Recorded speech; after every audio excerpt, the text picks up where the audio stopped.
When Danielle Monroe walked into the First Horizon Bank that morning, she wasn't just carrying a folder full of papers. She was carrying years of quiet sacrifice. The faint hum of printers and the clicking of polished shoes on marble floors echoed around her, but she barely noticed.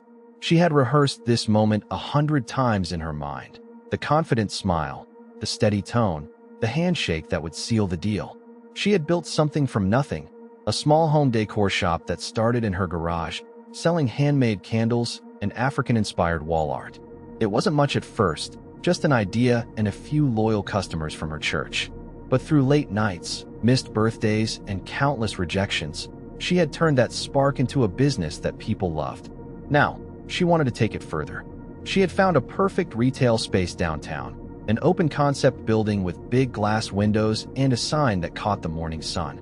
It was the kind of place that could finally make her dream real. All she needed was a small business loan, something the bank had been advertising all month. But from the moment she sat across from the loan officer, something felt off. His name was Richard Collins, a man in his late 40s with a sharp suit, an artificial smile, and eyes that scanned her like a problem he didn't want to solve.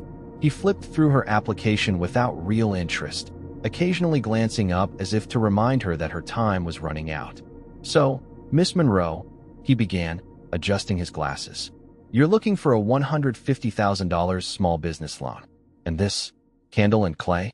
"Candle and Clay Studio," Danielle corrected gently. "We specialize in home fragrances and handmade ceramics. I've been in business for 5 years, with steady growth every quarter." He nodded slowly, unimpressed. "And this would be your first expansion?" "Yes. The new space would allow us to hire locally, create more jobs, and—" He raised a hand, cutting her off. "I understand. But these things take time. You have to understand, we get many applications from small business owners. Not everyone qualifies." Danielle kept her composure. "I understand that, sir. But I've come prepared." She slid a neatly organized folder across the desk: tax returns, profit margins, customer testimonials, and even a letter of recommendation from the local business council. Everything was clean, polished, perfect. Richard flipped through it, barely scanning. He nodded again, the kind of nod that doesn't mean understanding, only dismissal. Yes. Well, I'll run the numbers, but I have to be honest. These kinds of ventures, they're risky." Her stomach tightened. "Risky? Yes," he said, tapping his pen. "Niche markets like this tend to be short-lived. People move on. And given the economic environment, we have to be careful about who we extend credit to." She heard the pause, the unspoken weight in that who. Danielle's jaw tightened. "With all due respect, sir, my numbers show consistent profit.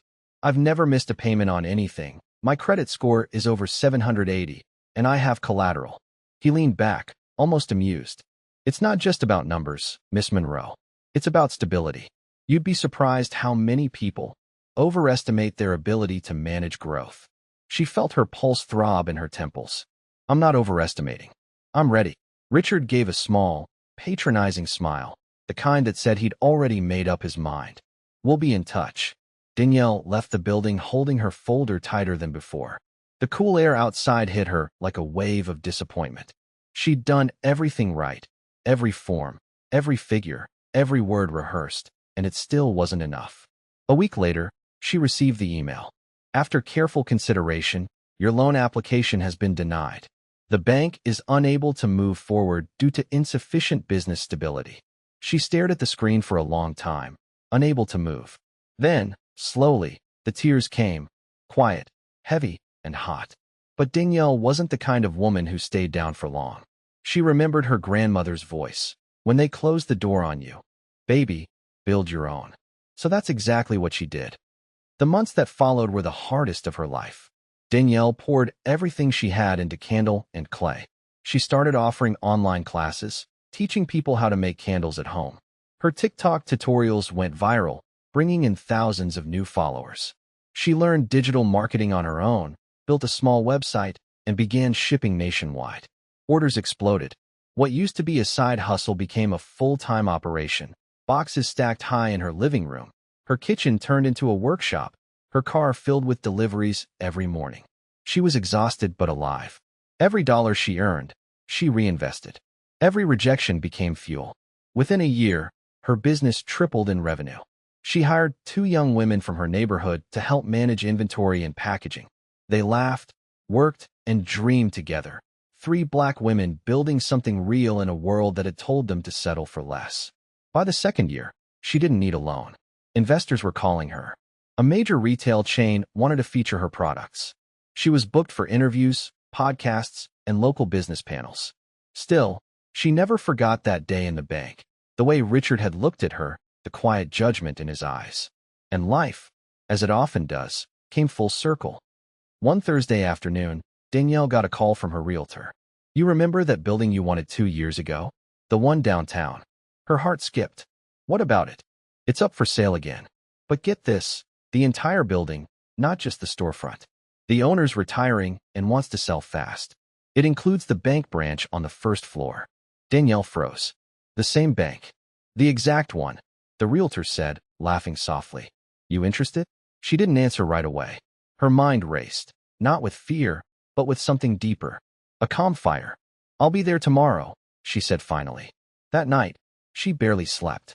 Not out of nerves, but because she could already feel the universe shifting, like every sleepless night, every tear, every silent prayer was leading her to this moment. The next morning, she walked through the familiar glass doors again, this time wearing a tailored suit and confidence that came from survival. The same marble floors gleamed under her heels. The same smell of printer ink and polished wood filled the air. And there he was, Richard Collins, standing near the counter, chatting with another customer. His hair was a little grayer now, but the smug expression was unchanged. He glanced up and did a double take when he saw her. "Miss Monroe." She smiled faintly. "Actually, it's Ms. Monroe now." He looked puzzled. "Back for another loan?" She tilted her head. "Something like that." Moments later, she sat in a conference room upstairs with the building's listing agent, a lawyer, and her financial advisor. The papers were laid out in front of her, her name already printed neatly across the buyer line. "Congratulations, Ms. Monroe," the agent said. "You're officially the new owner of the 5500 Main Street property." She took the pen, signed, and exhaled slowly, the sound of years of struggle releasing all at once. When she stepped back into the lobby, the world seemed quieter. Richard was still at his desk, typing something into his computer. She approached slowly, stopping just at the edge of his cubicle. He looked up again, frowning slightly. "Can I help you with something?" "Yes," she said calmly, handing him a sealed envelope. "This is a notice. The bank's lease renewal is up in 6 months. I'll be reviewing new terms soon." He blinked, confused. "New terms?" "Yes. I own the building now." For a second, he didn't move. The words seemed to hang in the air, unreal. Then his face went pale. "You what?" She smiled, small but devastating. "You remember that loan I applied for 2 years ago? You said my business wasn't stable enough. Well, turns out it was." Richard stared at her, speechless. Danielle nodded once, turned, and walked away, her heels clicking like punctuation marks on the marble floor. Outside, the wind carried her laughter through the street. Over the next few months, Danielle transformed the building into something new. The top floor became her company's new headquarters, bright, open, filled with art and sunlight. The main floor was redesigned into a boutique showroom, displaying her products in elegant glass cases. The old bank branch, however, didn't renew their lease. Instead, she leased the space to a community credit union focused on helping small Black-owned businesses access funding and financial literacy programs. The grand opening drew crowds from all over the city, young entrepreneurs, families, students, and elders who had spent lifetimes being told no. Danielle stood on stage that day, looking out at the faces before her. "When they denied me," she said into the microphone, "I thought maybe I wasn't enough. But sometimes, the no isn't rejection, it's redirection. You just have to keep walking until the door that's meant for you opens wide enough for everyone behind you to walk through too." The crowd erupted in applause. Later, when the celebration was over, she stood by the window of her office and looked down at the city below. She saw people walking past her store, laughing, living, dreaming, and she felt peace. She thought of her grandmother again, her voice like a whisper in the wind. "When they close the door on you, baby, build your own." Danielle had built hers and left it wide open. Months passed, and life moved on. But word of her story spread far beyond the city. Newspapers ran features about the woman who bought the bank. Business magazines called her a visionary. Struggling entrepreneurs across the country saw her as proof that resilience was stronger than rejection. Then, one morning, she received an envelope in the mail. It was from First Horizon Bank, corporate headquarters. Inside was a formal letter. Dear Ms. Monroe, we would like to extend our congratulations on your remarkable success. We believe your story embodies the entrepreneurial spirit we aim to support. As such, we'd love to discuss a potential partnership to provide small business mentorship and community outreach programs. Danielle laughed softly as she read. She placed the letter down on her desk, leaned back in her chair, and looked around at her office. The plants, the framed photos, the scent of candles burning softly in the corner. Then she picked up her pen, wrote one line on the letter, and mailed it back. Thank you, but I already support my community, without your permission.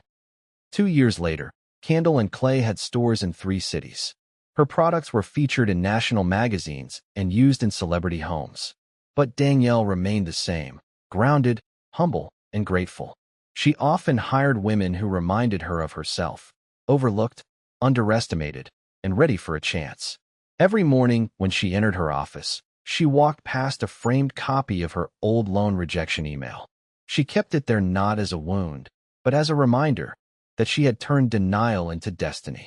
And sometimes, when she walked through the building she owned, she'd pause by the marble lobby, run her fingers across the cool surface, and smile. Because this time, she didn't just own a building. She owned her story.